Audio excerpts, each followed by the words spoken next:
TAB 6.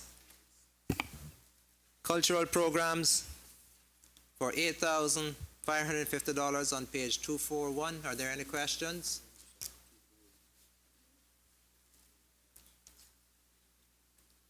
If there are no questions, we'll proceed to the vote. All those in favor of TAB 6, cultural programs, $8,550, standing part of the schedule to the bill, please say aye. Aye. And those against, no. Appropriation NGS 4, HIV, AIDS, and First Aid Public Education Programs, $22,325, found on page 242. Are there any questions? If there are no questions, yes, sir. NGS 4, HIV, AIDS, and First Aid Public Education Programs, $22,325. Any questions? Mine is just a quick statement, Mr. Chairman. To the Minister, I've given to the Cricket Association some information for a group out of the U.S. and Canada who has money they want to spend on AIDS in education and so forth, and they wanted to come here. I've given it on to the T.O. Cafe at Cricket, so you can maybe get information from something else we can add into to help what we have here. Mr. Miller? Through you, Mr. Chairman, there used to be a requirement under the National AIDS Plan to publish AIDS statistics on a quarterly basis. I haven't seen them for a number of years. Has the plan been completely discarded?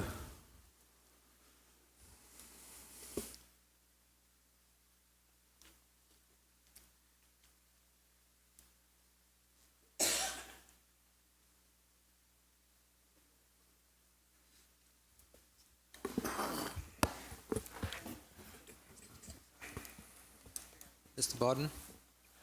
Thank you, Mr. Chairman. We just recently had in the last couple of weeks actually, a workshop on policy in this regard, to do with HIV and AIDS in general. And I don't know what the outcome of that is yet, but I personally haven't seen one of these disclosures as you mentioned. But I think the statistics are available, but I don't know where. They haven't been published quarterly, that's for sure, but it's something I can inquire into, sir. We've made a note. Would you, if we get it, would you like a copy, or is just for us to know that's happening? I think it needs to be published. Yes, I agree. Thank you, Mr. Borden. Mr. McTaggart? Yes, sir. I'd just like to know where and how these education programs are delivered.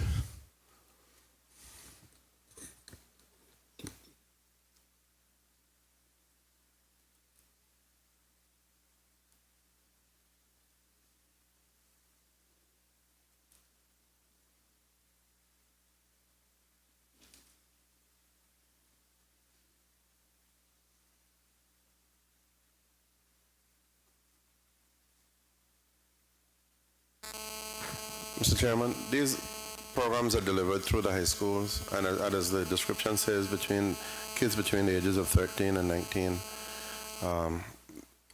And this is the direct cost associated with doing that. Thank you. Any further questions? If there are no further questions, then we'll proceed to vote. So all those in favor of NGS 4, HIV, AIDS, and First Aid Public Education Programs for $22,325, standing part of the schedule to the bill, please say aye. Aye. And those against, no. NGS 47, Mentoring Cayman Program, $9,025, found on page 243. Are there any questions? All those in favor of NGS 47, Mentoring Cayman Program, $9,025, standing part of the schedule to the bill, please say aye. NGS 53, Palliative Care Nursing, $50,825 on page 244. Are there any questions? All those in favor of NGS 53? Sorry, Ms. O'Connor. Thank you, Mr. Chair. To the Honourable Minister. Part of the description talks about Cayman Hospice care, and the care which I would say is excellent care from what I've seen over the few years that I've been cognizant of their undertakings.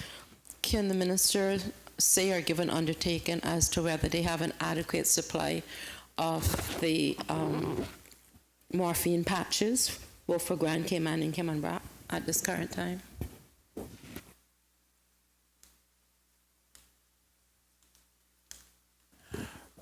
Through you, Mr. Chairman, I wish I could answer that. That is something that we would have to answer, question them on, as hospice controls that, and we are not privy to that right now. But I do know that sadly we've had to cut this with budget cuts, but this is an area that actually needs increasing support because they're struggling right now with their operational expenditure, and the public listening to me will, whatever you can do to support hospice, as the member from Cayman Brac said, it is an excellent, excellent organization. Any of us who have had any dealings with it and have had need for the use of it can attest to the excellent care that they give people in their most needed times. Thank you, Mr. Bodden. Are there any further questions? I just have one question for clarity. The narrative under the description says that the above is the minimum amount needed to fund one Cayman hospice care nurse for 1 year. We currently employ 3 full-time nurses, 1 part-time nurse, and 2 full-time caregivers to provide our services. And then the quantity down the bottom refers to 165 to 185. Are this the number of cares they're doing, but all government is giving them is enough to pay 1 nurse?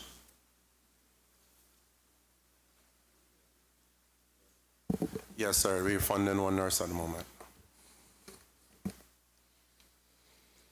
Mr. McTaggart? Just question, is this 1 nurse, if we say funding 1 nurse, is this in addition to the 3 that are mentioned here? Or is there total complement 3?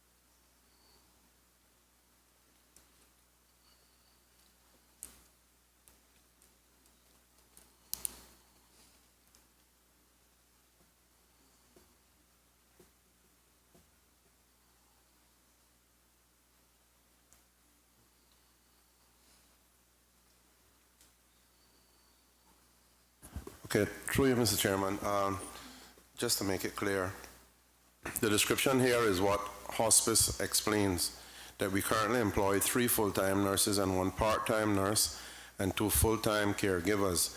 And what we're funding from government is one of those nurses, $50,825.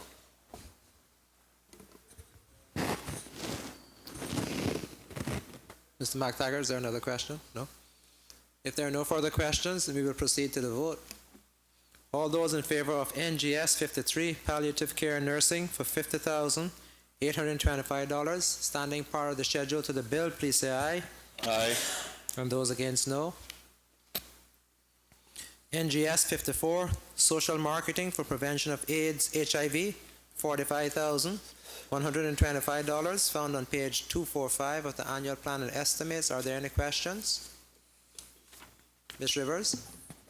Thank you, Mr. Chair. I noticed that we've just voted on some AIDS education and awareness programs being delivered through the British Red Cross, NGS 4. And I'm just wondering, now that we are looking at a similar type program, it's obviously dealing with social marketing in particular, through the Cayman AIDS Foundation, how much collaboration is happening between these 2 organizations with respect to programming aimed at the prevention and education aspects of AIDS awareness? If the Minister is able to answer that question, that is.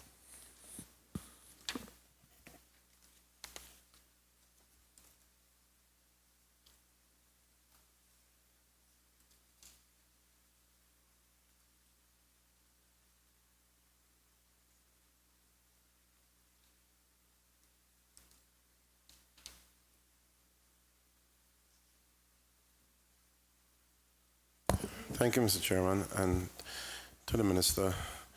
Our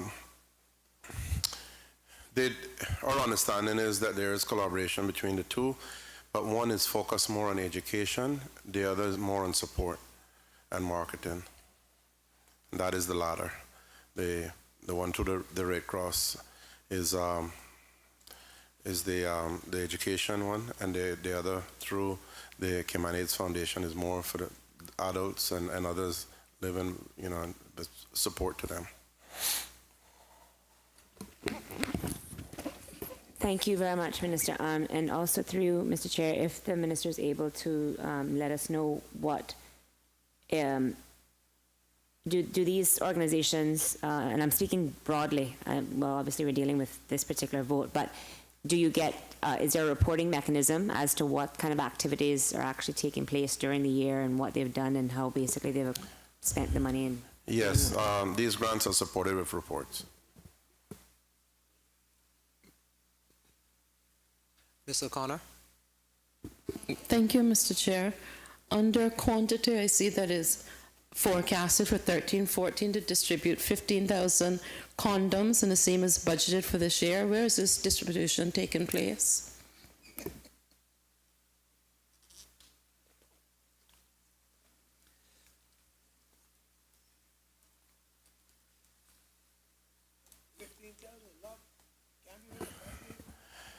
I don't want to put my neck on a limb with this one, but I think I know they do some through like nightclubs and schools and stuff, but I can't swear. 15,000 is a lot, and I guess I would have to look more into that and get back with that information.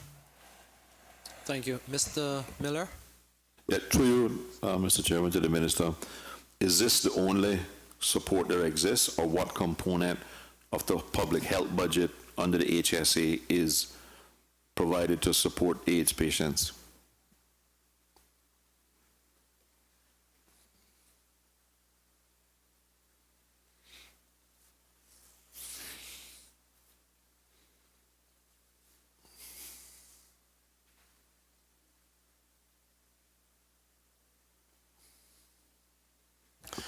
This is separate and apart from that HSA care. They are provided free service through the HSA, but I can't tell you the exact cost of that now.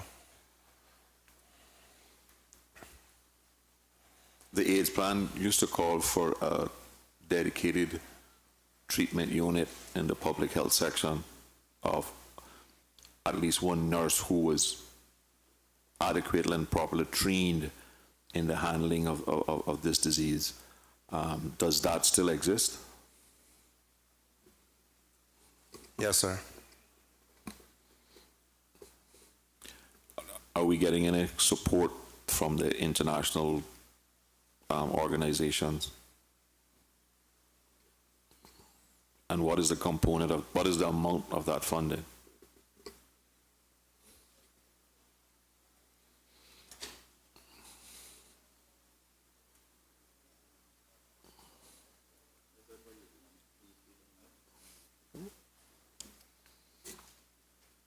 We can confirm that there is technical assistance given, but in terms of a grant, at this point, we can't tell you what that is. We don't have that information here.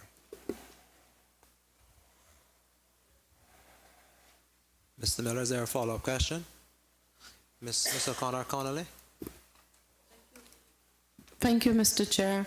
Under description and quantity, it says to conduct awareness session to parliamentarians, and there was an estimated 10 sessions, which also include volunteers. When was the last session held to make parliamentarians aware, and what was the venue?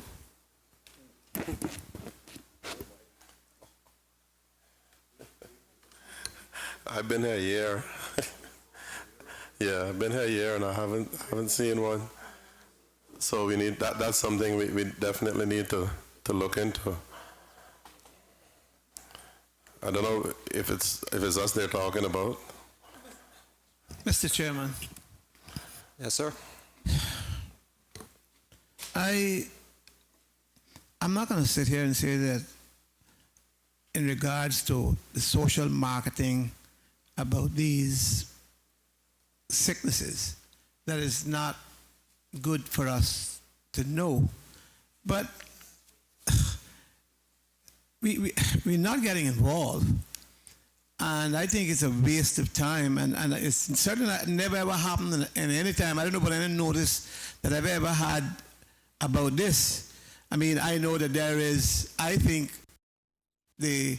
from the community standpoint, there are a fair, program of awareness, but to say that awareness sessions for parliamentarians, I think this needs to be struck out of here. I don't think that should stay there at all, because it's not so. It's not so, and you never know who will take it and twist it. I And, agree and, with the and you member. know that politicians is one of them breeds that they would like to say that they don't need. Well, I don't know if you count yourself that way, Mr. Premier. Thank you all very much. If there are no further questions, then we'll proceed to vote on this appropriation. All those in favor of NGS 54, social marketing for prevention of AIDS, HIV, $45,125. Standing prior to schedule to the bill, please say aye. Aye. And those against, no.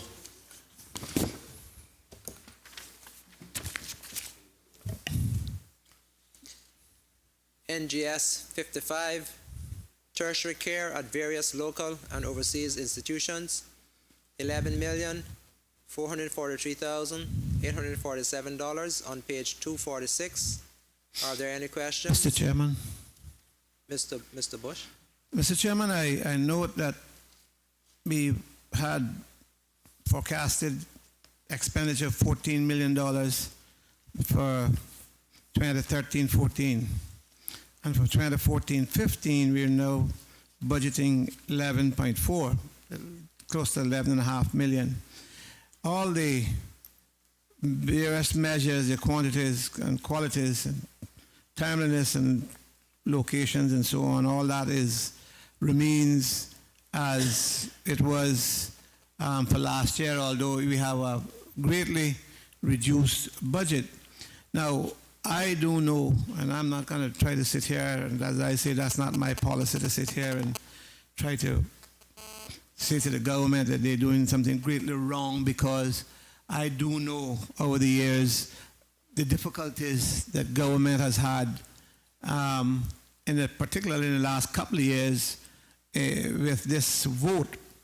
All of us also know the pressures we have on us as elected representatives from people, family of people and patients themselves about the treatment. I do know that the government, our government, and I think this one is doing the same thing, is trying to find the best way possible to get the best treatment possible at the cheapest way possible.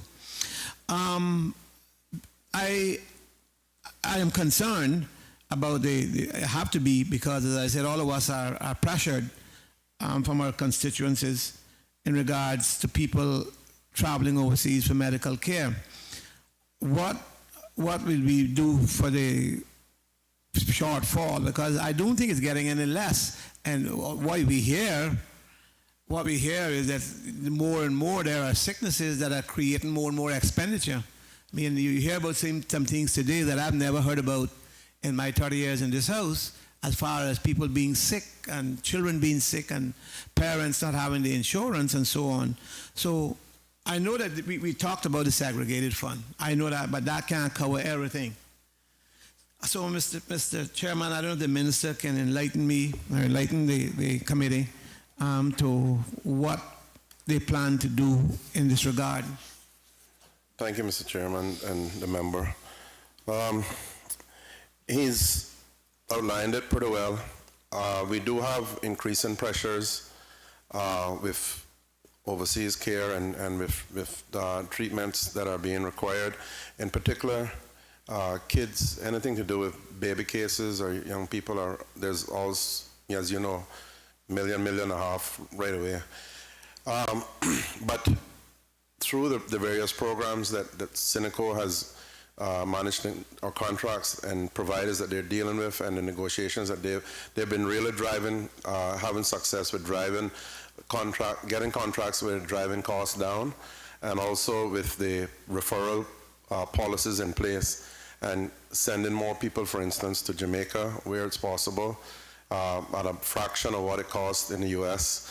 All of these initiatives we are hoping and praying that we can manage to control the cost of this.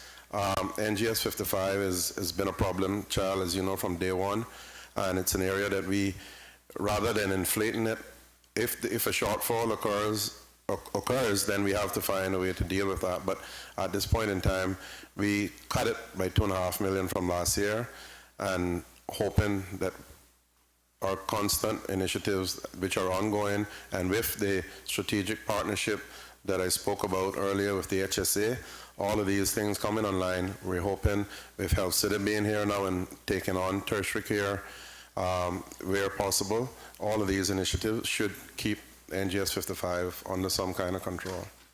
Mr. Chairman, are we able, and I know that we talk at the point, the desk I call the point when people come to talk to you about tertiary level care and care overseas and emergencies and so on. There is still the reluctance from people, constituents, wanting to go to the Tuna Trade Swing in Jamaica. And simply because that's how we are, if I can put it that way.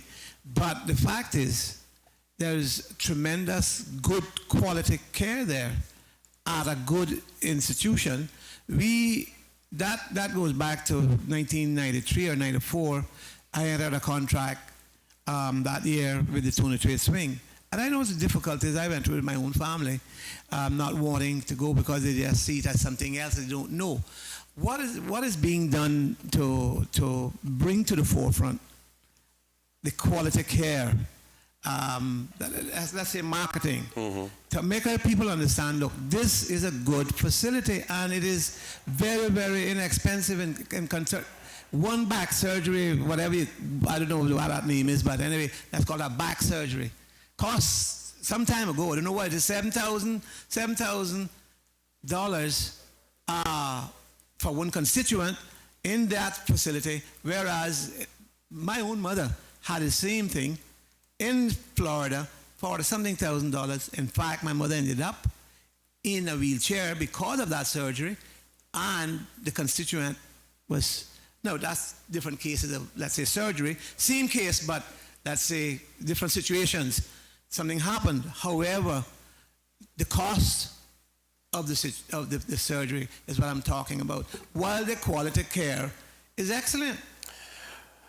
Mr. Chairman, the member is absolutely right, and it's something that I've recognized, and one of the things that I've asked the HSA to do is to work with formulating a type of concierge service with the Jamaican institutions, where when you land, because we have this perception that we don't want to go to Jamaica, first of all, and you don't want to be on your own. You've never been there, and it's this perception of this dangerous place. You're not going to make it to the hospital or the hotel or whatever.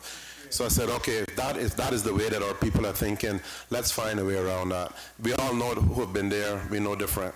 But if we could create some sort of concierge service where you're picked up at the airport and you're taken to your hotel, you're taken to your hospital, and as it were, you don't need a whole heap of bodyguards around you and a whole heap of people to protect you, if that's the perception that people have, then I think that would go some way to alleviate some of the concerns. The truth is that the care is excellent. There are some cases that they can't, that you're probably better off in the U.S. for, but they handle a wide variety of cases, and they have fantastic experience in Jamaica.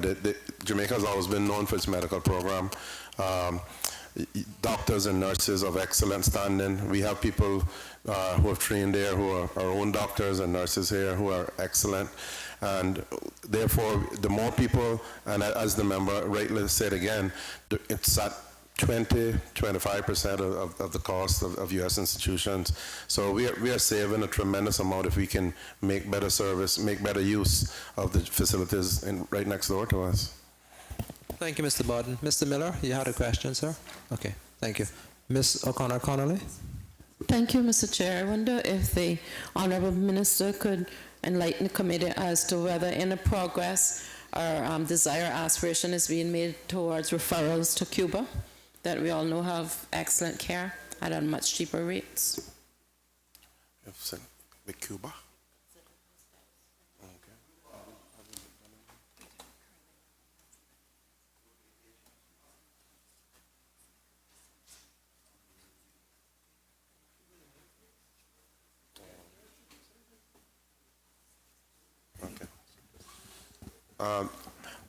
Through you, Mr. Chairman, that is, and this one is under you as, because really it's Cineco, although I said a while ago HSA, but it's Cineco that really organizes all of the overseas referrals, as we know. And so Cineco has utilized Cuba on a couple of occasions, but because of the recognition of the regime there, that is the medical regime, it is a bit of an issue, and therefore, until further progress is made in that area, at this point it would not be utilized to that extent. But we do know that they have excellent medical care there. Thank you. Mr. Miller? Through you, Mr. Chairman, wouldn't they qualify under those broad directives that were issued to the Health Practice Board, where they were referred to asterisk, I think just like kind of a yellow pages of medical institutions, and wouldn't they get recognized under that caveat?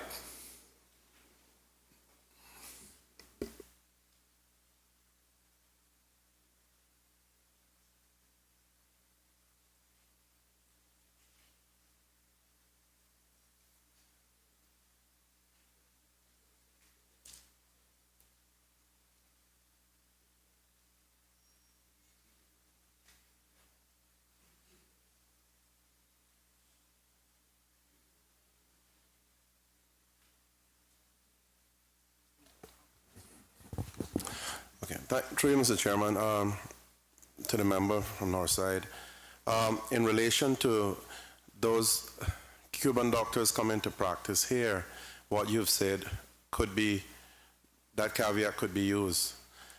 In relation to us using their medical facilities, we had the same issue with Panama because of the inability for us to see exactly what their laws are, and the whole regulation concerning their medical facilities and, as it were, their health insurance laws and health laws, it is a bit of an issue, and that is where, until we can satisfy ourselves as to what really obtains and make progress in that area, that is where we're handicapped. We're not allowed to just go and use the facilities like that. What do you mean you're not allowed to go and use the facilities? I don't know how else to say it. Are you suggesting that their facilities are not able to take referrals from you? No.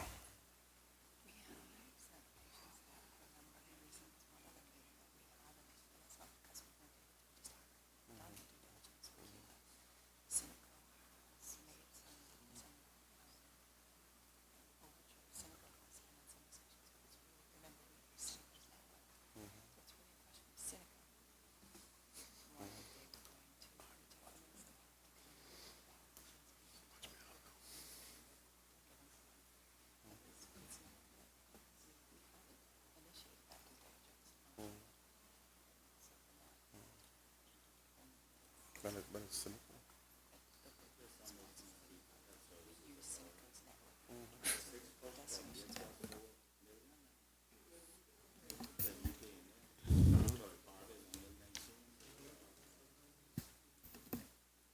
I'm going to ask the chief officer to explain this better because it's fairly convoluted.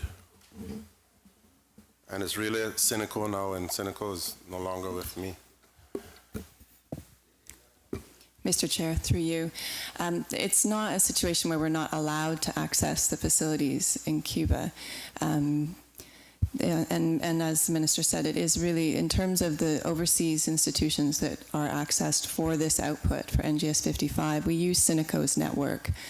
So it would be whatever facilities were within Cineco's overseas network that we would be using. The due diligence process in terms of when we were investigating the feasibility of using Panama, including Panama in the network for Cineco for overseas, we got advice from the legal department regarding the sorts of items that we needed to satisfy ourselves with in terms of their legislative frameworks, the governance of their healthcare system and their healthcare practitioners, the level of medical liability or med-mal or public liability insurance that they carried, and a few other issues. And as the minister said, with Panama, unfortunately, we did run into a situation where we weren't able to get the information that we needed to satisfy ourselves with that due diligence process. We haven't undertaken a similar process with Cuba. It has been discussed.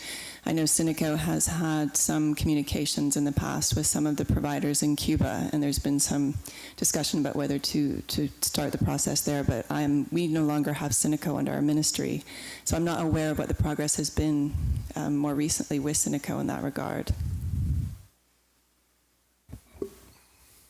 Through you, Mr. Chairman, is the ministry aware that private health insurers, as well as Cineco, will currently reimburse people for health care in Cuba if they're covered?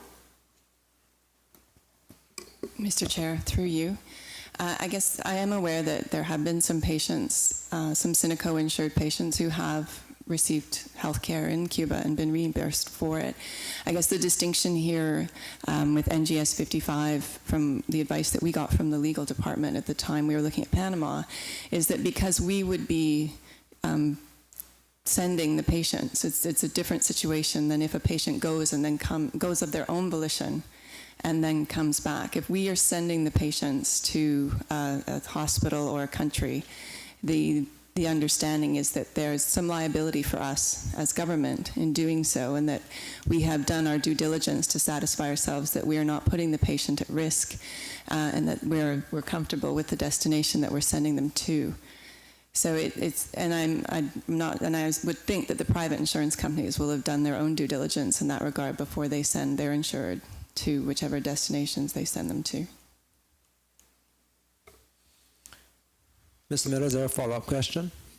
Thank you, sir. Mr. Chairman. Mr. Bush was next in line. Mr. Bush. Mr. Chairman, the chief officer might have said, I do recall that there was an agreement with an institution in Cuba. Is that in force, or has that been followed up? You might have said that, I didn't catch it.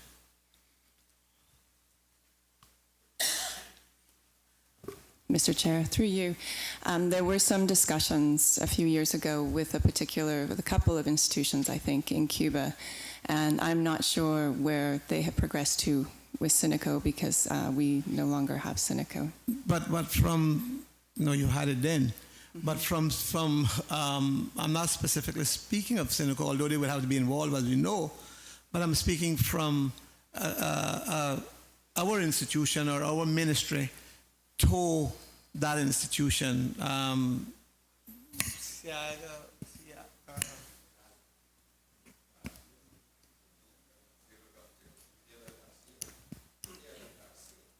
Yes, that. What's the Garcia is the last word? Sierra Garcia. Yeah, I now got into the Spanish. But again, a very good institution, excellent facilities, and I think service that people swear by. As I said, I don't know, but I know on when we visited it at one point, I know that, and I was surprised that morning to see the number of Caymanians that were there, but they were there on their own. And I'm wondering, again, because we're talking about costs, whether we are being able to do anything in regards to promotion within our own people that we have to deal with. Mr. Chair, through you, I am aware, as I said, that there have been some patients that Cineco has facilitated going to Cuba. We had, under this output, I believe there was one of the big issues that we've had with Cuban providers is facilitating the payment for once we've received the services. In some instances, they wanted, we had to route it through a particular, it was all very difficult to do. Most things are there. And I think in some ways it was a situation where we had an established network that we could use very easily, and I think that's why Cineco continued to do it. And as I said, I'm not sure where it's reached with Cineco and the Cuban hospitals, but... Okay, outside the systemic problem that they have, did we ever pursue it from a ministry or from an institution, our own institution's point of view? No? No, Mr. Chair. There were no formal agreements then? No, not that I'm aware of. That wasn't followed up? Not that I'm aware of. Mr. Connolly. Mr. Chairman, through you to the Chief Officer, surely the mandate here should be getting the best possible coverage at the most economical price, especially if we as a country are paying the bill, because we can't give Rolls-Royce service on a Burger King budget. I mean, what is the mandate of the ministry when it comes to the indigents and the seamen and veterans? It can't be that we choose the best and top institution by cost to service something that we know that there's no money coming in to fill that coffin. Mr. Chairman, that's the exact mandate that they have. But Cineco has to negotiate these arrangements as well, and I don't have Cineco in this budget under my ministry. Thank you, Mr. Barton. Mr. Miller? When was Cineco transferred from the Health Ministry?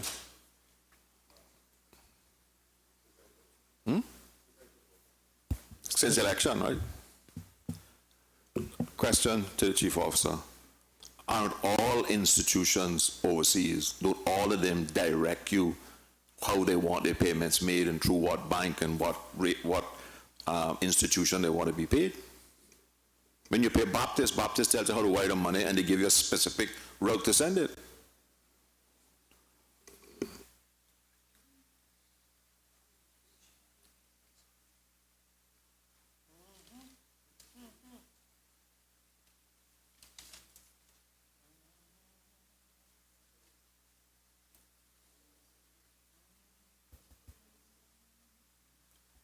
The member's correct.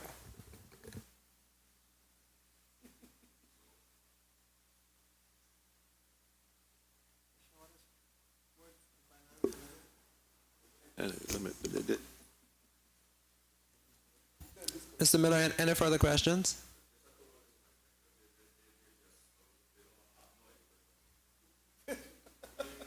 Mr. McLean, sir? Mr. Chairman, thank you. Mr. Chairman, I wonder if the minister can tell us how much bad debt we have from this tertiary level care.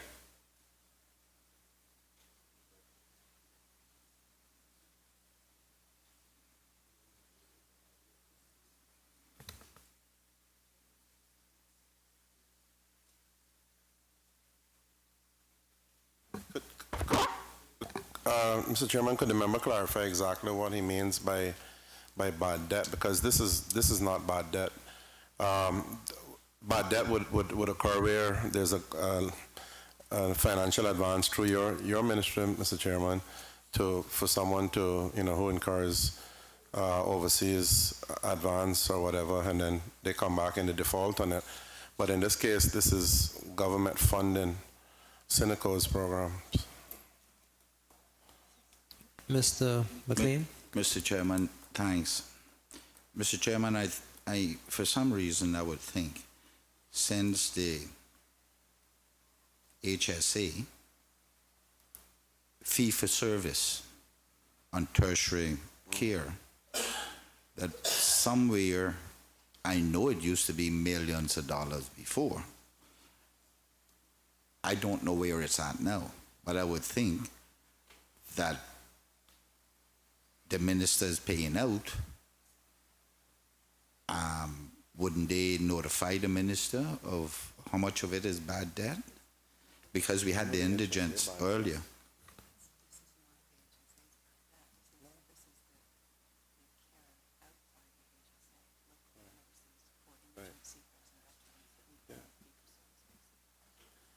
The HSA has its bad debt, which is a significant amount of money.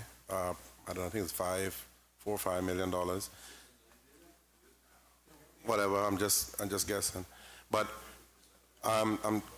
there's no bad debt in this sum here. This NGS 55, there's no bad debt in this. Mr. Chairman, maybe what members are looking for is the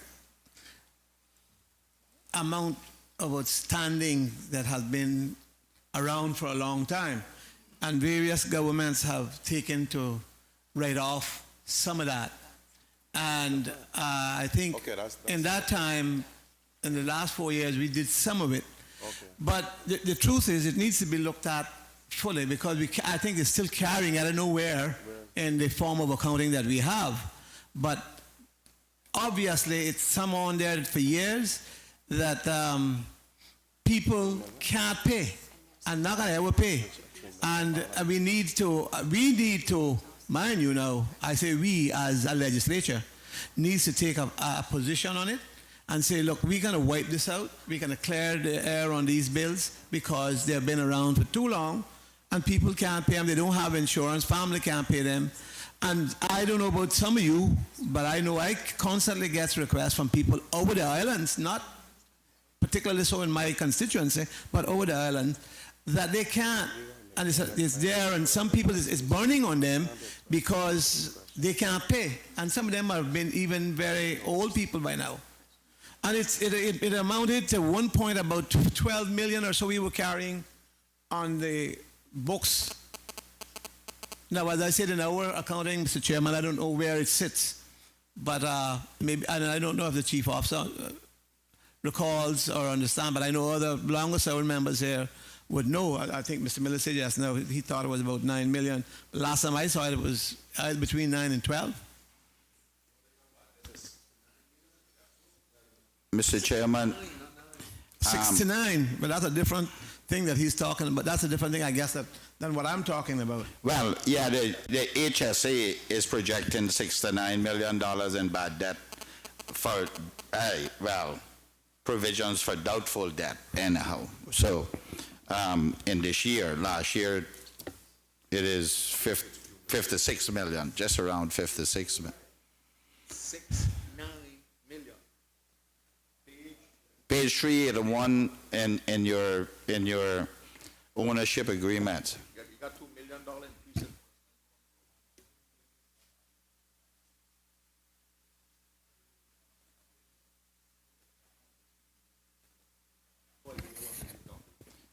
increase. Mr. Chairman, let me leave that one because obviously we're getting confused somehow. And I don't want to get confused with these numbers. But I know what I see. And you can read it pretty good, yeah. 381 381 of the in your ownership agreements.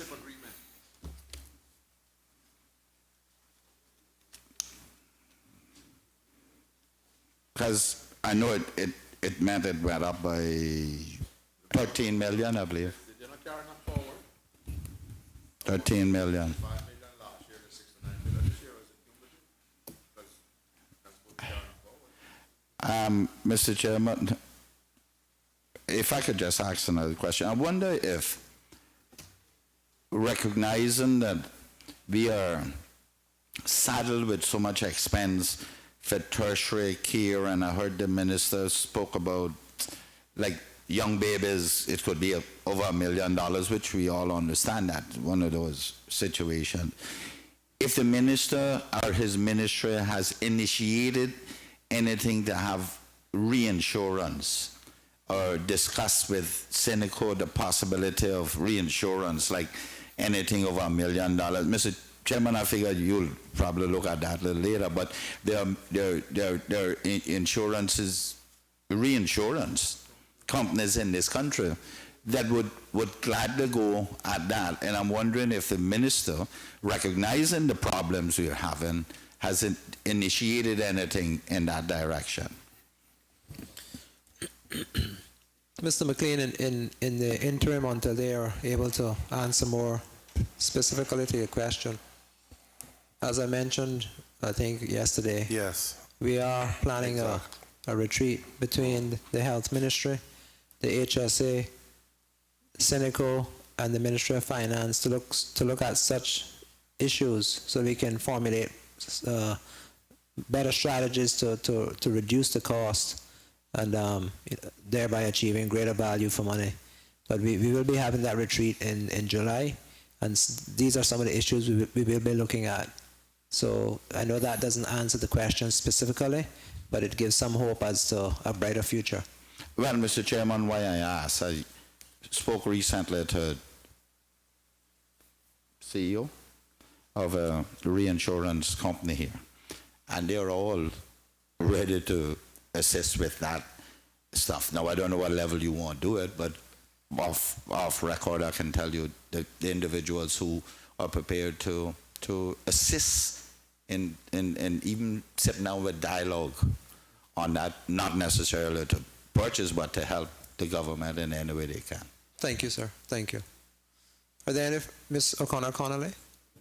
Mr. Chair, you almost answered it, because I was basically going to seek some reassurance or commitment that the respective ministers, yours and the Minister of Health, could get together to see whether there would be some way of cementing or crystallizing the, let me just say, requisite will to look at Cuba in a more serious way. Because I believe that there can be significant savings, and it should not just be pushed one side because a certain element may not wish to go to Cuba.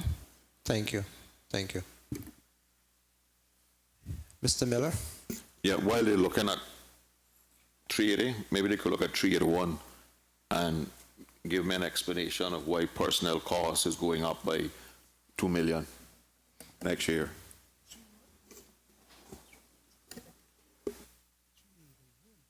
And while they're looking at that, Mr. Chairman, I can give you a rated comparison of pricing on Cuba from personal experience, if you wish it.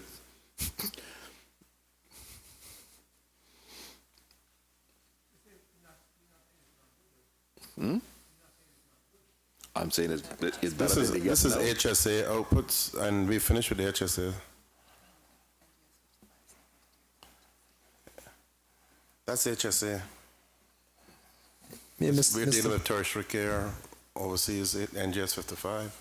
Mr. Miller, yeah, perhaps that question isn't directly related to this particular appropriation. We're looking at NGS 55, and the question you asked has to do with the personnel costs and the HSA. I accept the answer was given. Okay, sir. I can undertake to have the HSA provide Mr. Miller with an answer, Okay. but we're finished with that vote. Total unnecessary. We finished with it. I withdraw the question. Okay, sir. Are there any further questions concerning NGS 55?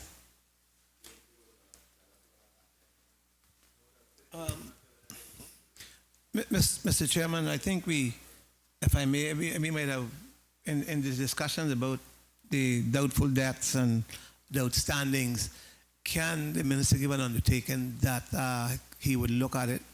And Mr. Chairman, I guess that spans right across your ministry as well. But I do believe that we need to look at it. I'm sure other ministers, other members are getting the same feedback or getting the same requests from various persons that just cannot pay. Some of them are older people now as well. So if the minister could give some kind of undertaking that they would look at it and see whether they can bring it down or how much we can write off. I believe all of it can write off. Will do, sir. Mr. Mark Taggart? Just by way of clarification, because I was interested in just looking at what the numbers that are being discussed here.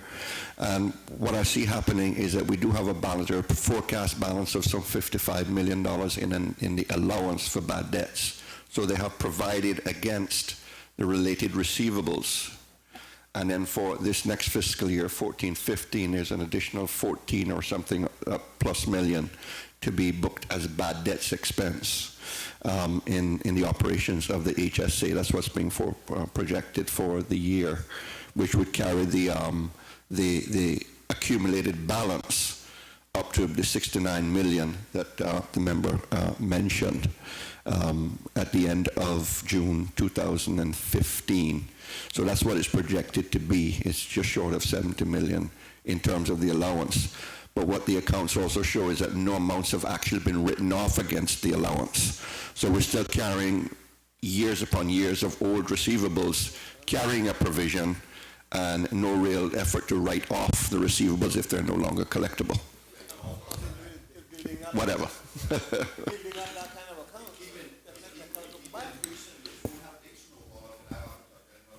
Gentlemen, thank you, Mr. McTaggart. I'll just add that I am looking at bad debts across the entire government, and we are pulling together the necessary information, and I will soon be taking that to cabinet, I should say. I am pulling together the information across the entire government, because while there is a legitimate case of some people being unable to pay, it is also safe to say that there are some who choose not to pay and believe that the government has no right to come after them for the money that is owed. So I am on top of that one. If I could, Mr. Chairman, just refer members to page 382 of the ownership agreements, which shows the movement in the allowance for bad debts. And you will see the figures that I was talking about. It is explained there. And just to say to the committee, Mr. Chairman, there are ongoing efforts at the HSA to collect as much as possible currently. And that ties in with what you just said. Thank you.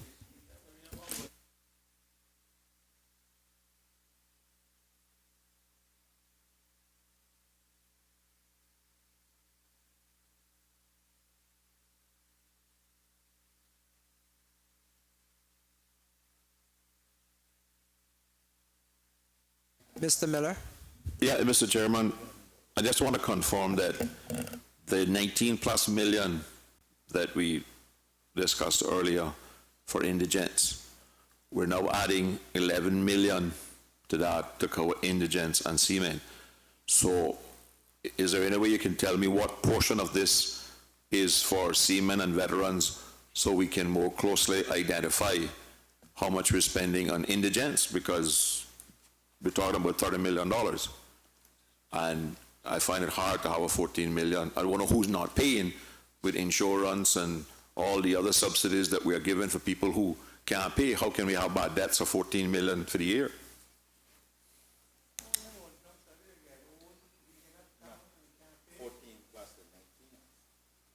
No, this is 19 plus 11, give it 30.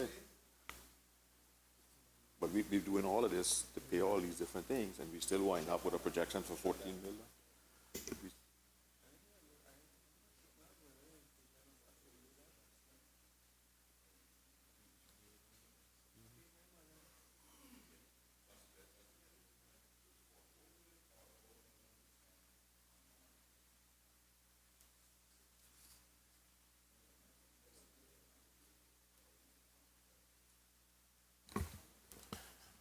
These funds that we're talking about, Mr. Chairman, funds that the ministry is paying to Cineco for fees to service. There's no bad debt in what we're dealing with. That figure would have to come from Cineco's side. Mr. Chair, what I'm asking is, earlier on, we voted 19 plus million for indigents. We've voted collectively probably another at least 10 million in other subsidies to the HSA, where people don't have money to pay, people don't have time to be certified as indigents, right? I'm asking is, that 19 million then is simply for local costs, not for overseas referral at all. The overseas referral coming out of this vote.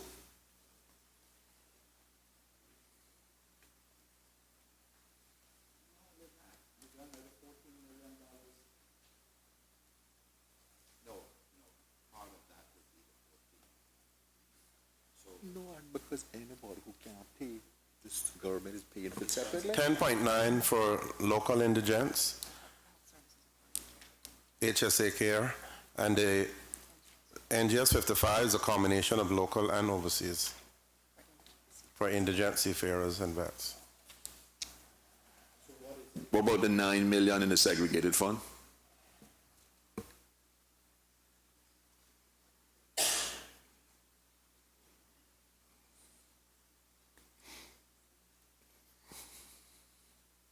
It's 4.5 currently in the segregated insurance fund. And another 5 projected for this Something is coming wrong. year. Yesterday, you told me that the current balance yesterday Was 4.5. was 4 million. I mean, there's no 4, written We down. rounded it to 4 million, it was 4.5. All right. And you're projecting 5, and we're talking about next year budget. So you have 4.5 million, So it'd be 9.5 come next right, year. that is added to the 10 million that is allocated for indigents, because you're only providing the difference. Right? And now we have 11 million that is for overseas care. So you're saying that this also has a component of it of local care as well as overseas care. Local care for seamen and veterans is in this vote. Yes, this has a combination of local and overseas care. Some of the funds from this year's segregated insurance fund will be applied to this year's local costs, like HSA costs for indigent care. And one of the qualifications for seamen and veteran is, although they're not indigent, but they can't afford health insurance or they can't pay for the health care, right? Those are the seamen that we provided for and veterans that we provided for. Or are we providing the same subsidy health care for the seamen and veterans who are millionaires?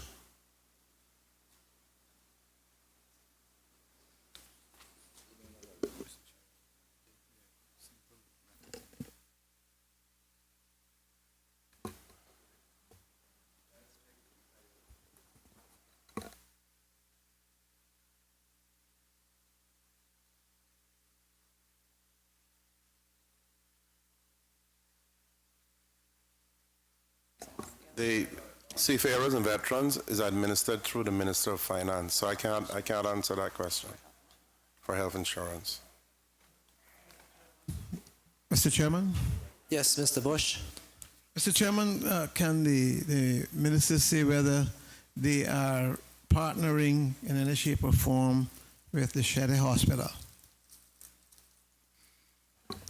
We are not partnering in an official partnership, but there is an agreement that tertiary care patients through Cineco will be referred to Health City, yes. When I say partnership, that's what I meant.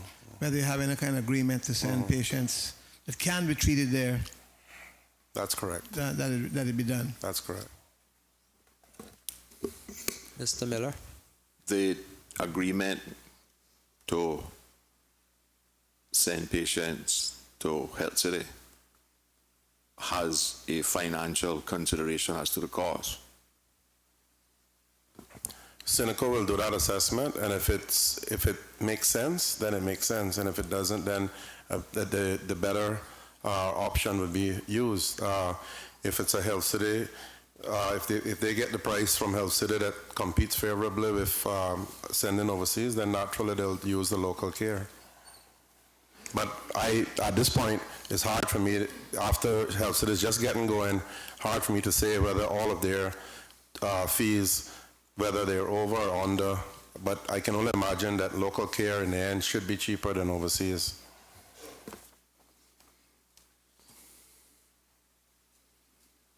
Are there any further questions? If I may be of assistance, Mr. Miller, HEA 2, the appropriation HEA 2 for approximately 10 million that we approved earlier, that is specifically for indigents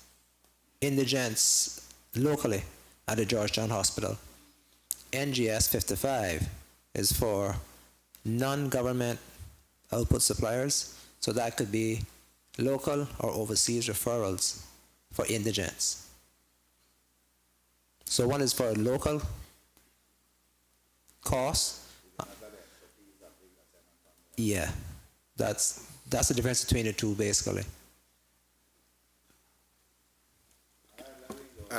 And just to add, Mr. Chairman, to the earlier question in relation to Health City, we have to be practical. Let's say that Health City, we have a situation where Health City is 30,000, overseas is 20, but it may be a life-threatening case. It may be where time is of the essence. We're not going to send someone overseas to let them die. We're going to send them up there for 10,000 more, I would think. So we have to, it's a combination of cost and care and timing and everything else. So that's how I imagine it will work going forward. Are there any further questions with respect to this particular appropriation, NGS 55?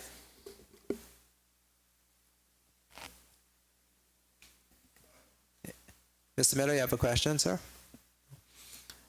If there are no further questions, we will proceed to the vote. All those in favor of NGS 55, tertiary care at various local and overseas institutions for $11,443,847. Standing power of the schedule to the bill, please say aye. Aye. And those against, no. NGS 58, Elite Athletes Program, $157,700 on page 247. Are there any questions? Yes, Mr. Mr. Chairman. Bush? Through you. Who are the ambassadors?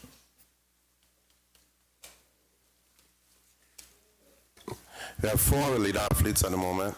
We have the Frasers, we have Ronald, and we have Kamar Hyman, Ronald Forbes, Brett and Sean Fraser.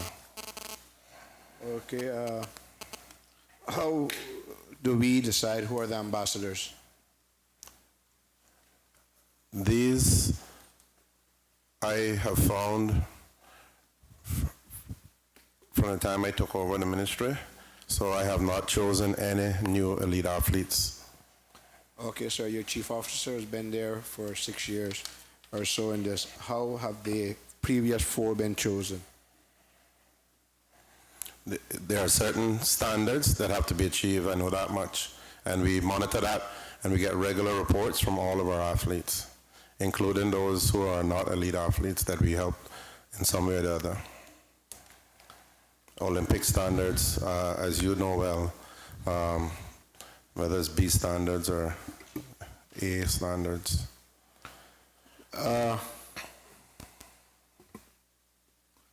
So once they, so you, Mr. Chairman, you're saying that they're chosen to be an ambassador due to their standards at the time? There's more to it than just standards. I mean, standards is one criteria, but you're looking someone to be an ambassador, an elite athlete. It has to be a role model, and someone who has a total package, as it were. So there are a number of criteria that are set out. I don't know if the chief officer has the agreement handy or anything that she wants to add to that.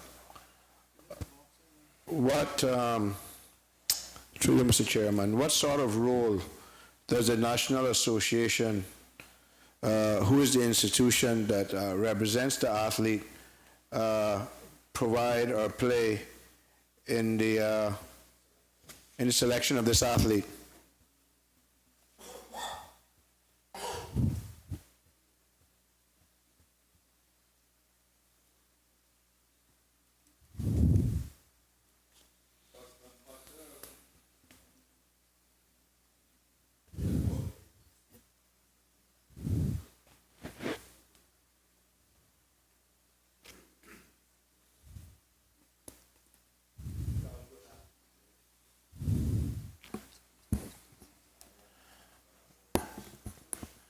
It is done in consultation with coaches, with associations, and, as I said, with achievements on track and performance targets that they're set out to meet.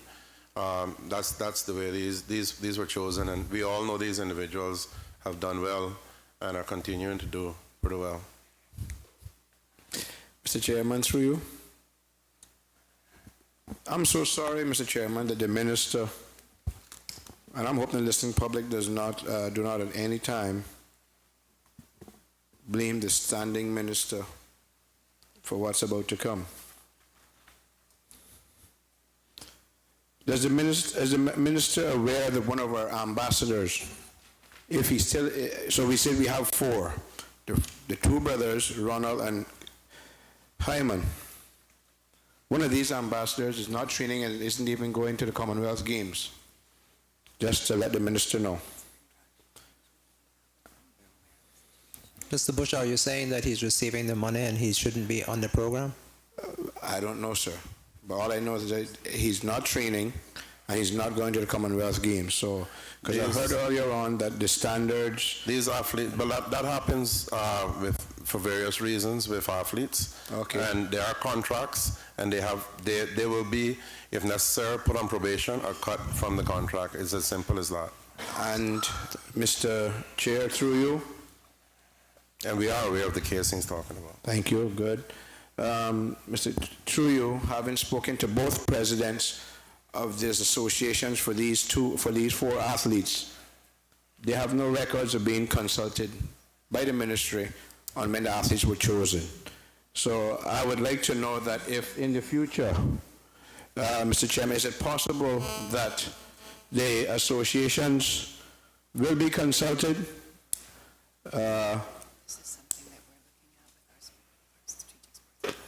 And can be used in the future when this is being done. Thank you, Mr. Bush. Thank you. Mr. Chairman, under the new sports policy, we are, all of the sports advisor groups that has been put together, this is the kind of thing that will flow from that. Naturally, I certainly would think that an association should play an integral part in anyone that's chosen.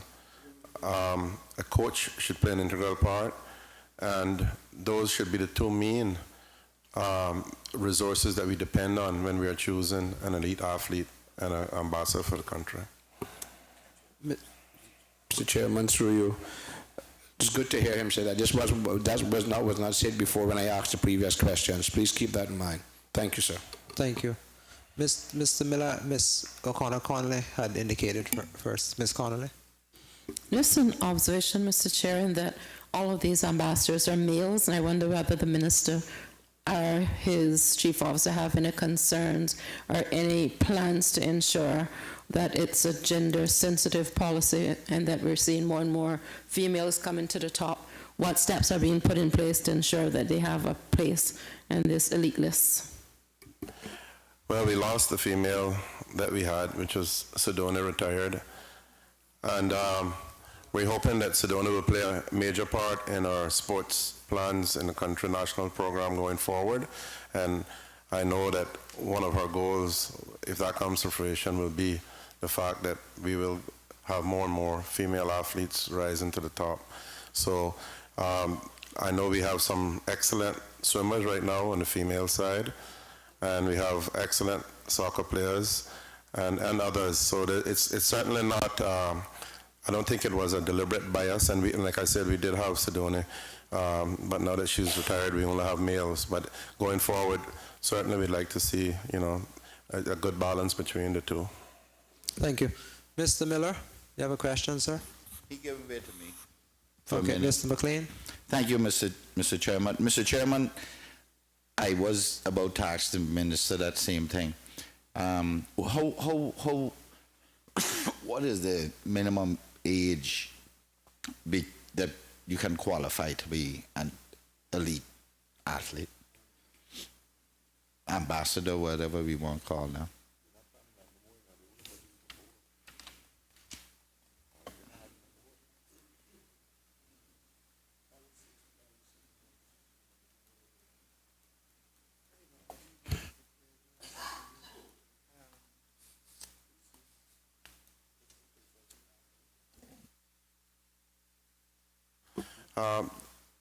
At the moment, member through you, Mr. Chairman, apparently we do not have a minimum age. It will come out of the policy that is coming out of the Sports Advisory Group as they move on now with their work through the youth policy, through the sports policy.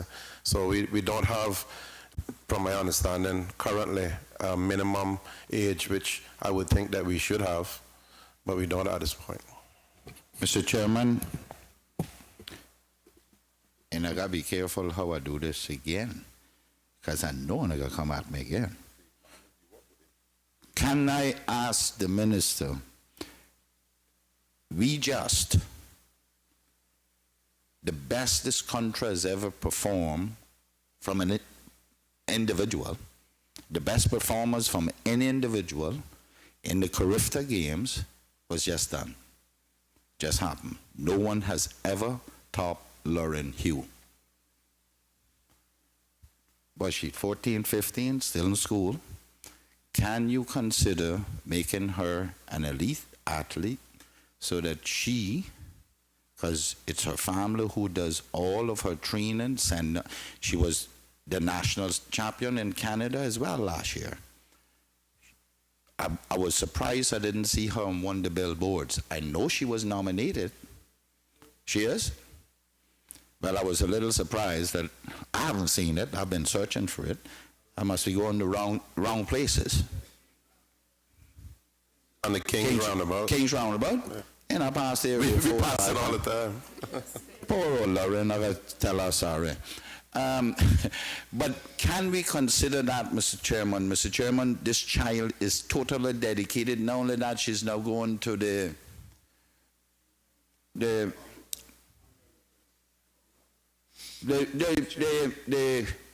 Commonwealth Games, which is way outside her league, but she's prepared to compete against everybody within the Commonwealth.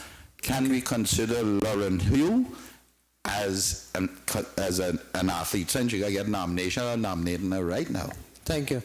Naturally, Mr. Chairman, that she was, while I was sitting here and the whole conversation was going on, especially with the female side of things, she came immediately to mind. But a young person like that will have to, because these are contractual arrangements, naturally their parents would have to be involved and consent and sign and all that stuff. Ms. O'Connor Connolly. You have to be over 18 to contract. Ms. O'Connor Connolly, and then Mr. Bush, and then Mr. Miller. You heard. Mr. Bush? Yes. Mr. Chairman? On two, Mr. Bush Senior. good.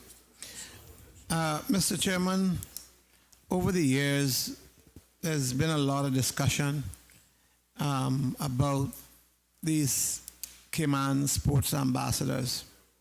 I took the view that there are several levels, as we just understand, if the 14-year-old one, how well she has done.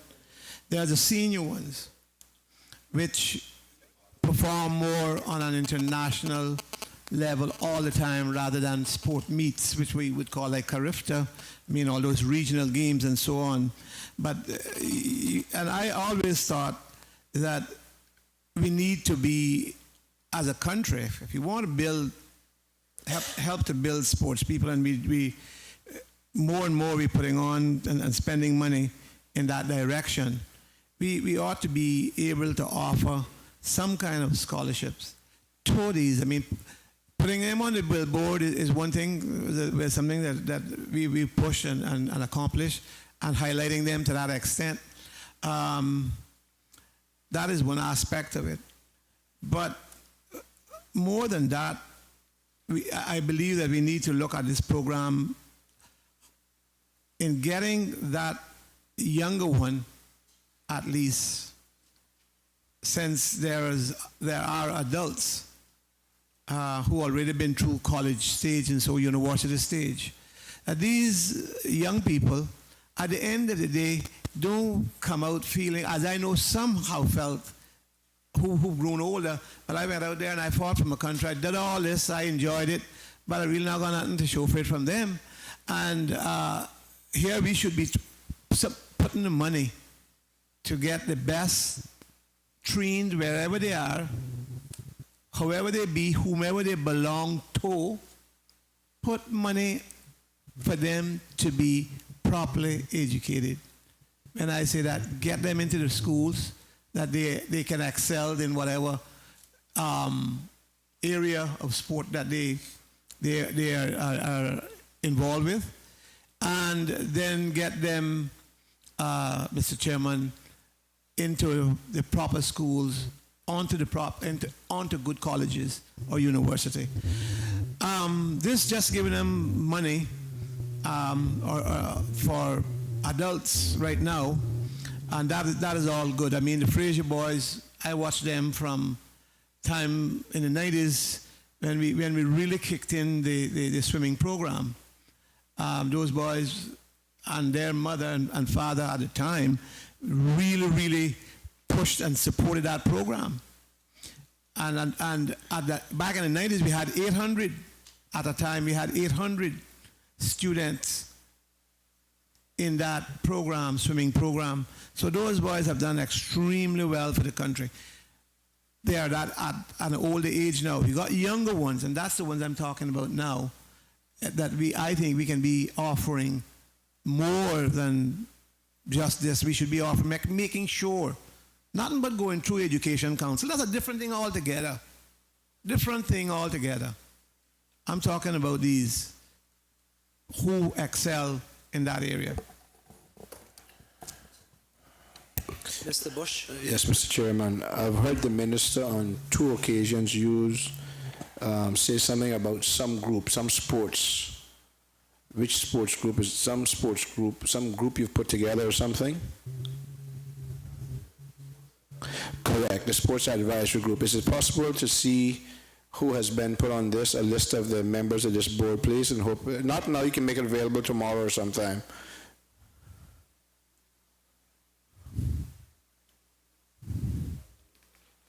We'll have to make it available to you. Thank you very much. It's a fairly comprehensive.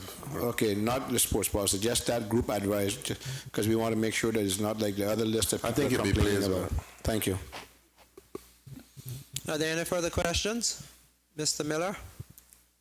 Through you, Mr. Chairman, are each of these 4 athletes receiving the same amount of payment, and do they get paid promptly, or do they still have to fight to get it?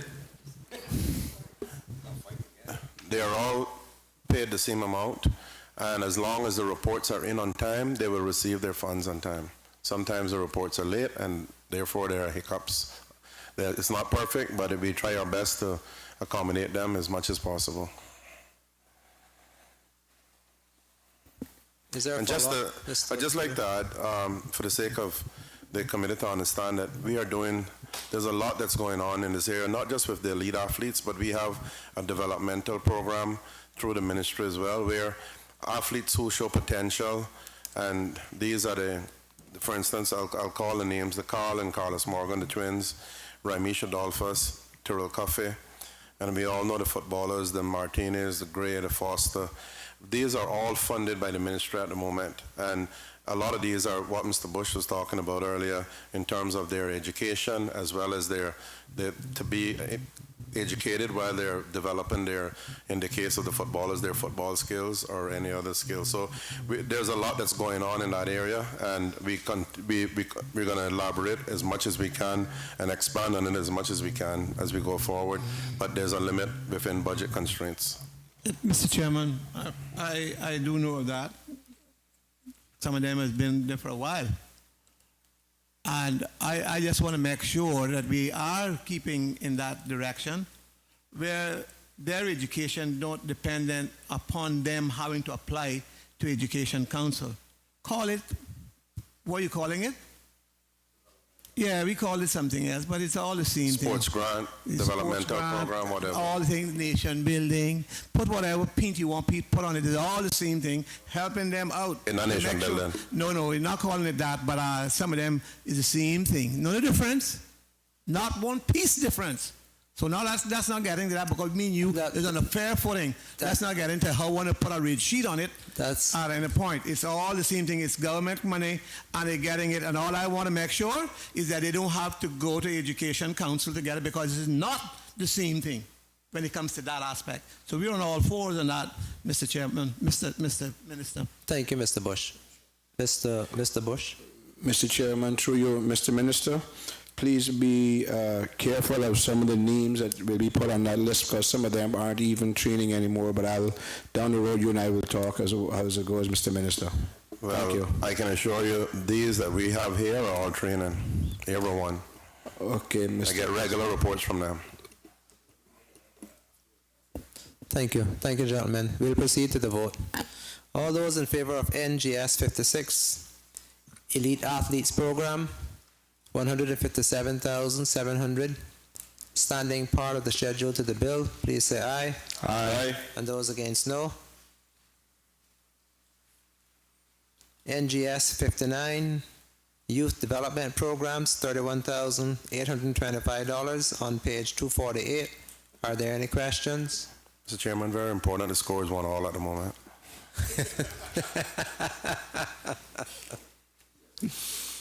Thank you, Mr. Borden. Are there any questions? Yes. NGS 59. Yes, Mr. Bush. What kind of what are the kind of figures involved in these programs? So, what kind of figures are we looking at?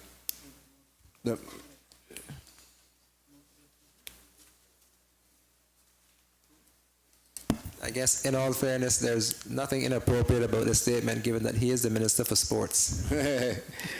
Mine is good.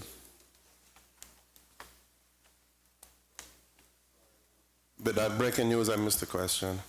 No problem. What are the numbers you're looking at in these programs in this section, Mr. Minister? Okay.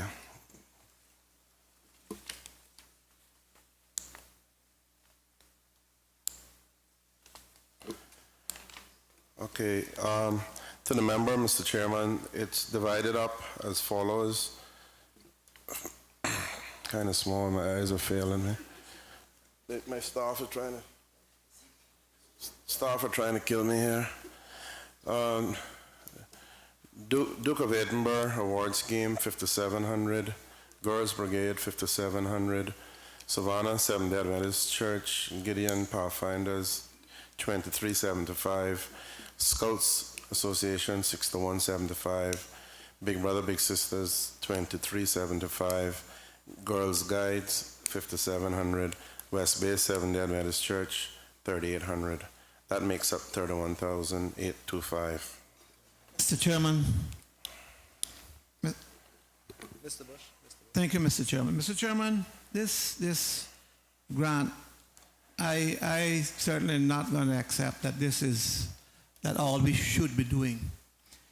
All of these organizations do as much as the sports program to build character and to keep young people in positive paths at the time of that age group. The program, scouting program, the Duke of Edinburgh Award Scheme, the Pathfinders, the Girls Brigade, Big Brother, Big Sister, Girl Guides, the Light Bearers Club, and I understand giving them a little $3,000, $2,000 here, but it is a drop in the bucket to what they do at times. I don't know if we offer them any assistance above and beyond what we is offering here, but I haven't been able to give them last year, which is I think, I don't know how, I haven't looked at the year before that, but last year was 66,000, and now we're going down to 31. That's cutting it 35,000, just 34,000. Let me explain that, sir. The main reason that big cut is not that the individual votes have been cut, as I outlined just now. They're all pretty much the same. The big reduction there was the Scouts Association, and that's because of Mr. Hale's situation. So we no longer had to fund him. So that went from 34,000 to 6,000. So he's staying as a civil servant. So therefore, that is the reason for that huge jump. It's not to do with his salary is covered by the civil service salary. That's correct. Because he's taken on from That's that correct. So vantage point. don't get the impression that we cut it in half or anything. No, like that. but the figures we're still talking, because I do know, and I'm sure. But that the people reason the figures are small, as you were saying, you believe they're small, which I agree. But it's because of all of the other donations that the ministry does, and we try and spread it, because there's a lot more than that. We have another TP49, and it goes youth programs, that it goes NGOs, it goes through all of a number of football clubs and churches and various organizations, and it all adds up. Mr. Chairman, he's preaching to the choir, and preaching to one that understands quite well what the budgeting constraints are. But I don't believe that this assembly, when I do know that these groups do a tremendous amount of different things that require them, and they have to go big and elsewhere. And I do believe that we can offer more to them. And if the minister don't want to change the amounts that he has outlined, hopefully he can give a commitment that should either one of these Scouts or Duke of Edinburgh Award Scheme, Girls Brigade, whatever, Girls Guides, Pathfind, whatever, come to the government for assistance, that somebody's going to listen to them and somebody's going to say, I understand. And so rather than give all the other sports programs and all of the grants, which are, like I say, you're preaching to the converted about what government gives and what government is asked to do. It's a lot. Right? I mean, you know, we give tourism all kind of money for this diving program. The next one, you sink this ship, and that's all fine with everybody. You know, that's not money wrong. Mind you now, if you got to go away to travel to boost it, it's wrong. But not when you got to give them $700,000. That's right. Or you got to find the dock for their boat. That's right too. All those different things add up to money that the government gives. The government of the Cayman Islands. And here we are with these kind of organizations, and we can only give them $3,000 or $500. Yeah, and it's because we're cutting up a small pie into many pieces. They cut others in and put this in a little bit bigger piece. That's all I'm saying. But just to go through, because I'd really like the country to understand just how much and how many people are given. And I'll just run through. I won't go through the amounts, but I'll go through the names. And these are youth programs that we support through my ministry. Academy, Church of God Frank Sound, Church of God Town Hall, Wesleyan Northside, East End Gun Bay Church, John Gray Memorial Church, Wesleyan Holiness Church, West Bay, Emsley Memorial, Stake Bay Baptist Youth Group, Ebenezer Baptist Church, Crossroads United Church, St. Ignatius, Countryside Church of God, Future Sports Club. Actually, there's no grant there. The New Self-Help Community Foundation, Cayman Islands Darts Association, East End Primary School PTA, After School Program, Savannah United. That's along with all that we've already talked about. Mr. Chairman. So it's a significant amount of Mr. Chairman, I'm glad organizations. that the member putting that in there. I have put vast majority, 99, and probably the general beat it out the head for it, but 99% of them I put there. So I do well know, because I know it is deserving. Every one of them is deserving to get something to help. On top of that, I have TP 53 that on a one-off request. So, and it's do not what- do what new, we it's can. not new, it's not yesterday. It's been on there a long time, many years, Mr. Chairman. So it's not new. The minister I'm going to help Mr. Hazard with his dancing through TP 53. Mr. Minister, understand this. I am in sympathy with you because Bush. we put them, Mr. Chairman. Mr. Chairman, you allowed many people to talk Mr. Hazard is the dancing. last 6 days. If I may So just I bear a little bit of your patience to get a point across here. Because this is not a joke. And I am glad that the minister has put that all on record because I took a beating for doing so some time ago. So now it's a good thing, but that's politics for you. So, Mr. Chairman, I'm not going to move back off of my point that while we're giving a lot, that these organizations, which the budgets here stipulates what they're going to get, is not a lot. But just to say, Mr. Bush, one of the main ones that you mentioned was the Scouts. And we have had discussions with them. They have written me a letter and everything because one of the things that Scouts need is a building.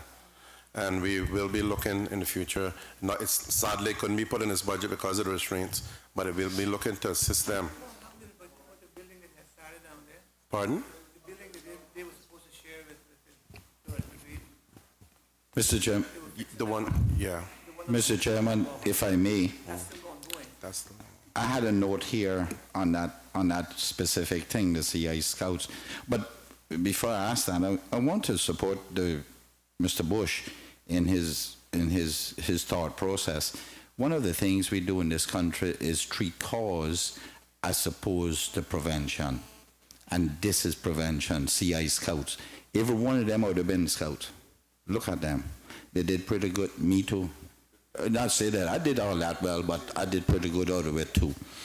Mr. Chairman, that's what I was going to ask. If we were going to assist the Scouts over there with the building because they're to the roof now, putting on the roof, and how much are we hoping to assist them with?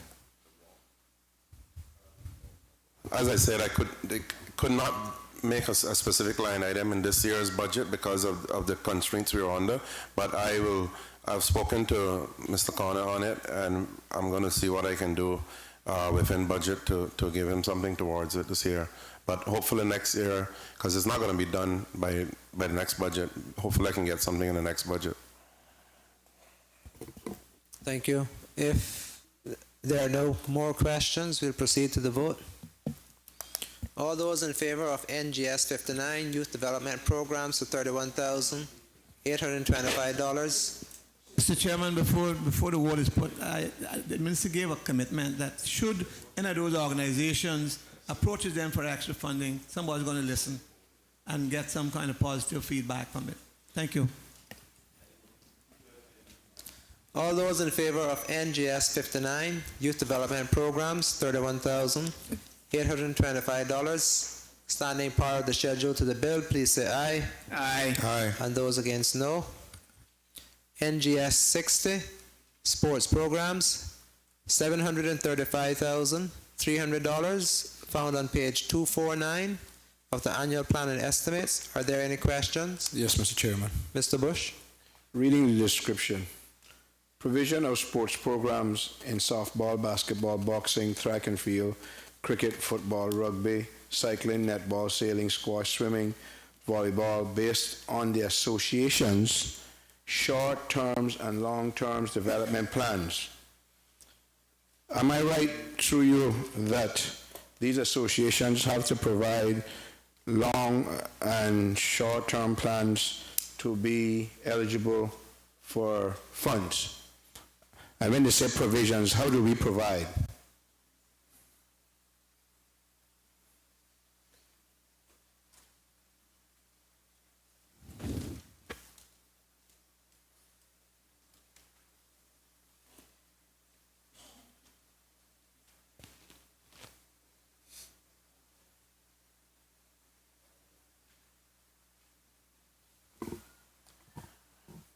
Okay, we have, through you, Mr. Chairman, to the member, the ownership agreements are listed in the booklet for that, for all of these various associations.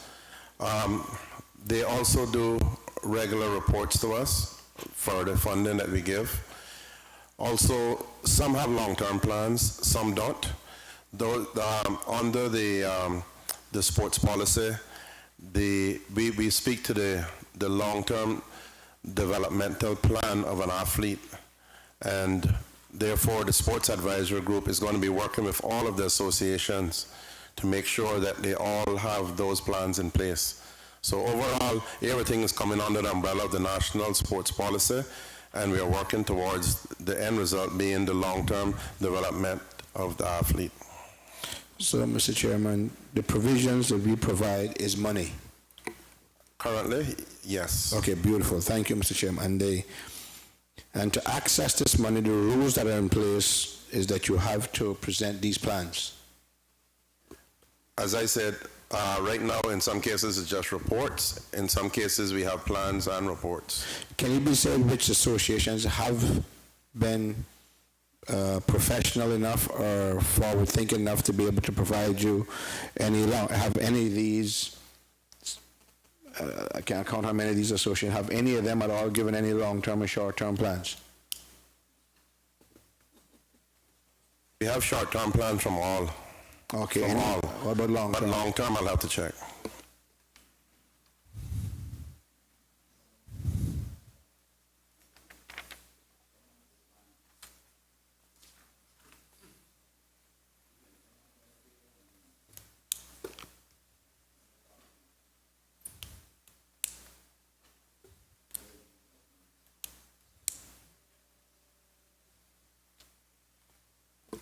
Currently, we can speak specifically to two long-term plans. One is rugby, one is swimming.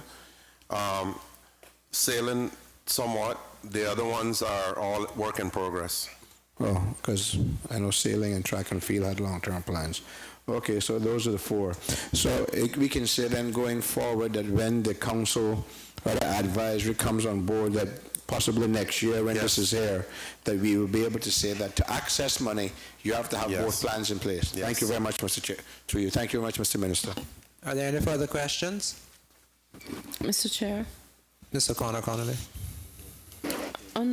did we already complete youth development programs? Yes, ma'am, we took the vote on that Okay. just now. Are there any further questions on NGS 60 sports programs? If there are no further questions, then we'll proceed to the vote. Actually, under location, it says Grand Cayman and Cayman Brac. I wonder if the minister could indicate what percentage of this is allocated for Cayman Brac sports program purposes, and whether there's a separate allocation under district administration as well. Moses got all that, man. He loaded.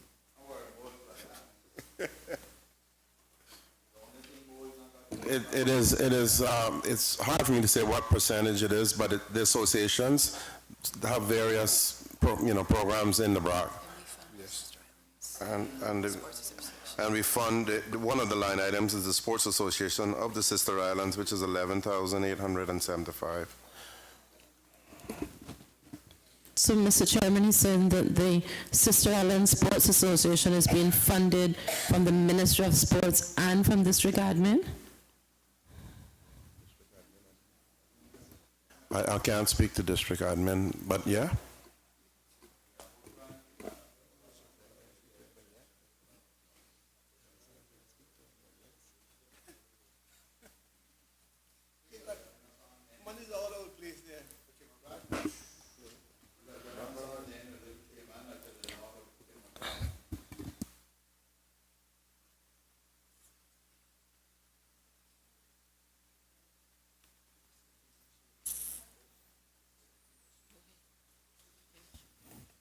Ms. O'Connor, is there a follow-up or you're fine?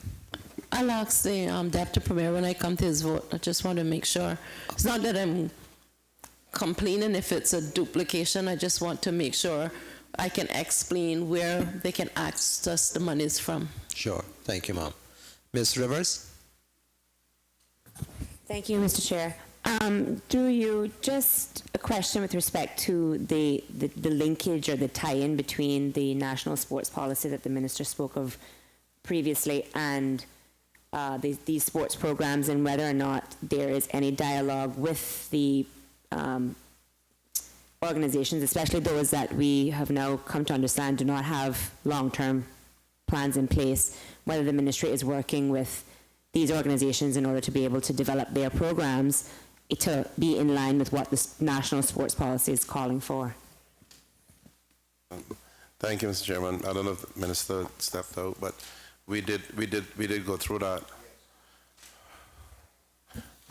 Yes, the answer is yes.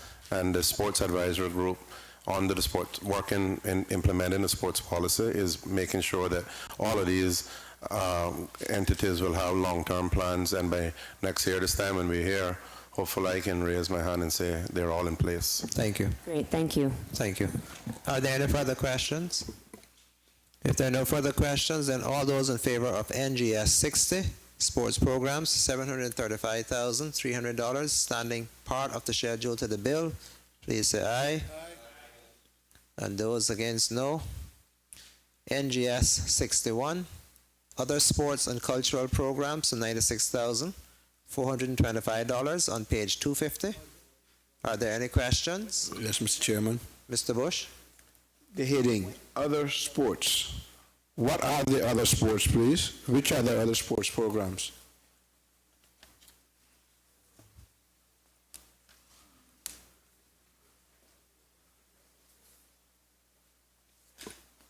It's other sport. It's not other sports. It's other sport programs and cultural programs. And I can give you a breakdown on it if you'd like. Please. It's $96,000. It's FC International, Prison Welfare, Cricket Club, the Flowers Sea Swim, CMEA, which is Cayman Music and Entertainment Association, Cayman Drama Society, Bordentown Football Club, Academy Football Club, Futures Football Club, Cayman Athletic Sports Club, and Elite Sports Club. Were these some of the names that were mentioned before? I heard some of these same names mentioned. No. Well, I wasn't the only person that heard it because... Mr. Borden, how much of these... No, I didn't call any of those names before. There's the Youth Development Program. Oh, that was when I read something that didn't have an amount by it. Yeah, it was in red, and I shouldn't have. You're right. I did mention athletic and future, but when I looked, there was no balance next to them. I should not have read them. Okay. So sorry about that. Sorry for the confusion. How many of these are eligible for funding? How many of those you just mentioned are eligible for funding under TP 53, other youth, sports, and cultural program assistance? That was my next question. Thank you. How many of them are eligible? Of the list that you just mentioned, receiving funds under NGS 61. Right. How many of those are also eligible for funding under TP 53, other youth, sports, and cultural program assistance? TP 53 is at my discretion. If I feel there's a just cause and the proper representation is made, and I feel that we can afford it at the time, then I have that, and as minister, I have that discretion. Okay. What are the sums allocated to these entities in NGS 61? The list you just read. The funds? Yes, sir. You want me to go through the breakdown? Yes, sir. FC International, there's 4275. Prison Welfare is 4275. Flowers Sea Swim is 7,000. Or 6 to 1, sorry, I'm getting the right column now. 6 to 175. Music and Entertainment Association is 5,700. Drama Society is 15,675. Bordentown Football Club was 11,875. Academy was 15,675. Future is 17,100. Cayman Athletic is 3,800, and Elite Sports Club is 11,875. Is this so? For any club not mentioned in TP 61 could approach you under TP 53. NGS 61. Yes, my apologies. Yeah. NGS 61 could approach you under TP 53. Yes. Okay, and Those sums just mentioned there, are they for specific programs or for general funding? There's a purchase agreement that supports these. Okay, Yeah. thank you. My last question, Mr. Chairman. What merit was taken into account in selecting these various clubs? We have so many clubs, but you mentioned, good thing is I was said, you mentioned some of the better clubs. Respect you on that. What I take merit was offense to taken- that, Mr. Bush. Huh? I take offense to that. I take offense to it too. I got deal with him, yeah, so on. What was the merit used to select these and some other clubs that don't get this type of money? Are they from the Eastern District, Eastern North side? That's what it is. But we got asked why they not getting it. No, what I meant, Mr. Chairman, that these I think clubs, the club that put forward the request and it was considered, none of these were new. None of these were new with me. These are allocations that I found, and I haven't. None of these have been added since I've been minister. It's based on request and assessment within the ministry. assessment, so the ministry assesses, okay, that's the point I was trying to get to. Okay, thank you, Mr. Chairman. Thank you, Mr. Minister. You're welcome. Mr. McLean, you had a question, sir? Yeah, I just wondered now, since the minister had said half of my question, did the East End Club make an application? And far as I know, we did. As far as I know, the East End Club received a grant on the TP 53 in the not too distant past. That's correct, right? I remember signing something. Mr. Borden, for my own edification as well. Sure. Yes, definitely. East End Football Club made a request and was granted on the TP 53. And is there for the new year as well? Because they still playing. It's still, well, it's not aligned. They're not listed on the NGS.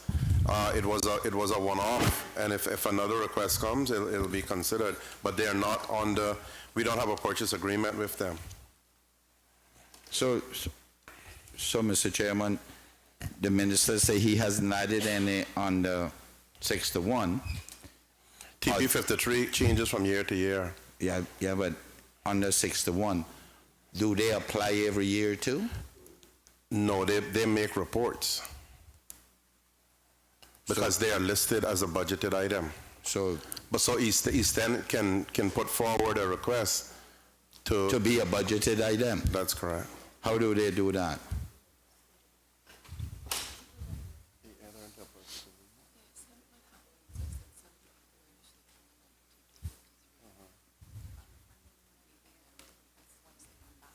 Okay. Yeah. If it tends to happen this way, I'm told, and like I said, I'm only been here a year, so I've inherited and I'm working on what I've found. But the way that you tend to get onto NGS 6-1 is if your requests come in more than once, then it's obvious then that you need ongoing help. Then you will find yourself being put onto NGS 6-1 rather than a repeat TP 53 repeat. But Mr. Chairman, as far as I know, East End been requesting aid from the government now since Christ One Road. Well, like I said, I wasn't there, so they've done one from me, and if it comes again, then not drill it in. Okay. Mr. Borden. Yeah, it could be. It depends on the nature of the request. If it's a one-off, like for a trip or something, then it's a one-off request. But if it's a developmental, right? That's exactly. Mr. Borden, through you to your chief officer, if you're not able to answer the question, how many of the Georgetown clubs have received funding? Because I didn't hear any of them mentioned on the list. And Cayman Athletic and Academy, but Georgetown Sports Club is not on here. Neither. And is it necessary that you have a functioning? Future is West Bay. If Academy is Georgetown and Cayman Athletic is Georgetown. so, the only Georgetown team that's missing is Georgetown Sports Club. Yeah. Okay. Has any consideration been given to one flat fee to all clubs? I have spoken to this is an area, like I said, because I inherited this. I realize that. I want us to get to a more level playing field, because I can't justify some of this up and down stuff. There are- And I would like to say, here is what we can do. Yes. Across the board, and you do away with all this favoritism accusation. Yeah, and that's the reason I asked, because I did notice significant differences. There are some in the significant, numbers. and there's no good justification, in my opinion. Thank you. I have no questions. Are there any further questions, Mr. Miller?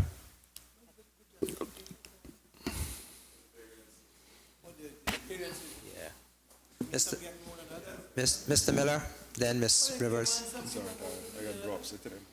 Mr. Miller?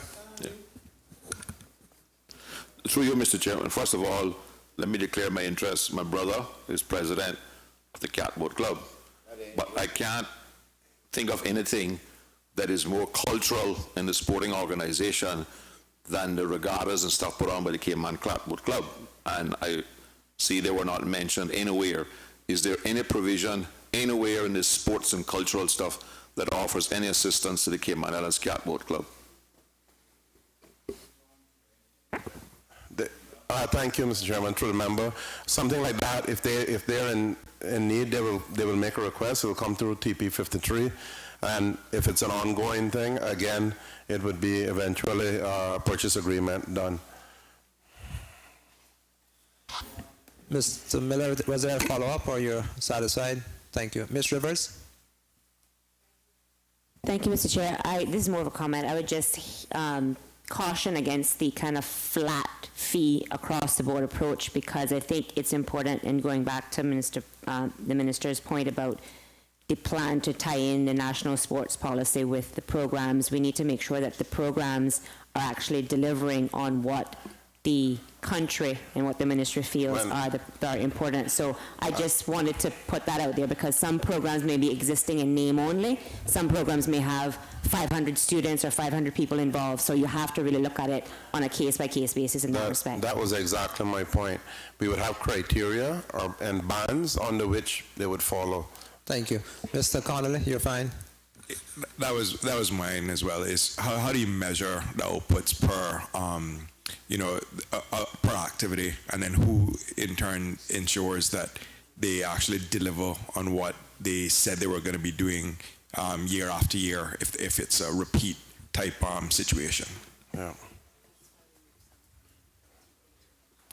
That is when they are moved from a TP 53 to NGS, where there's an ownership agreement, and you're bound by the outputs that you have said you will deliver. Thank you. If there are no further questions with respect to this appropriation, we'll take the vote on it. So all those in favor of NGS 61, other sports and cultural programs for $96,425, standing part of the schedule to the bill, please say aye. Aye. And those against, no. I think this is the perfect time to take our mid-afternoon break.